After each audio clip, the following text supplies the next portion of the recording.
નમસ્તે દર્શક મિત્રો, મારું ભાવેના ચેનલમાં આપનું હાર્દિક સ્વાગત છે। સુરત શહેર ખાતે સુરત મીડિયા વેલફેર એસોસિએશન દ્વારા શૈક્ષણિક કીટનું વિતરણ કરવામાં આવ્યું તેમજ મીડિયા કર્મીઓના બાળકોના શિક્ષણને પ્રોત્સાહન આપવા માટે સ્કૂલ બેગ અને નોટબુક સહિતની શૈક્ષણિક કીટનું વિતરણ કરાયું હતું। અહેવાલ Jaybhai બગિયા, Surat.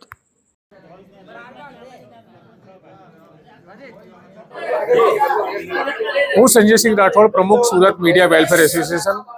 Surat media welfare association છેલ્લા એક દશકથી મીડિયા કર્મીઓના હિત માટે, સુખ દુઃખ માટે કામ કરતું આવ્યું છે, સુખ દુઃખમાં સાથે રહ્યા છે અને આજ રોજ સુરતના મીડિયા કર્મીઓ માટે નોટબુક, કંપાસ અને બેગનું વિતરણ કરવામાં આવ્યું છે।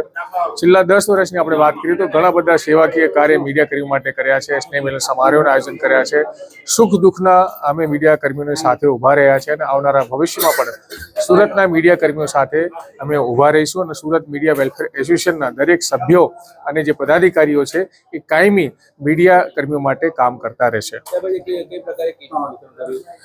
આજે નાના બાળકો માટે નોટબુકનું વિતરણ કરવામાં આવ્યું છે અને બેગનું વિતરણ કરવામાં આવ્યું છે, કેમ્પાસનું વિતરણ કરવામાં આવ્યું છે, કેમ કે નાના બાળકોની જે આપણે દેખરેખ કરવાની ખૂબ જરૂર હોય છે અને અમારા મીડિયા કર્મીઓ જે 24 કલાક નોકરી કરતા હોય છે, પરિવારમાં થોડું ઓછું ધ્યાન પણ આપતા હોય છે, તો એમના સાથ સહકાર માટે મીડિયા કર્મીઓ દ્વારા આ કાર્યક્રમનું આયોજન કરવામાં આવ્યું હતું।